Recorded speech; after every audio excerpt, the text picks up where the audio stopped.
Dangerous weather situations, specially built receivers are automatically activated to warn of the impending hazard. Tests of these receivers are normally conducted by the National Weather Service every Wednesday between 11 a.m. and noon. When there is a threat of or existing severe weather in the area, the test will be postponed until the following day.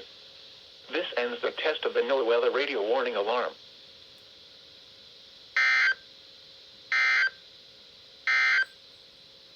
The forecast for northeast England, Ohio. Rest of today, partly cloudy.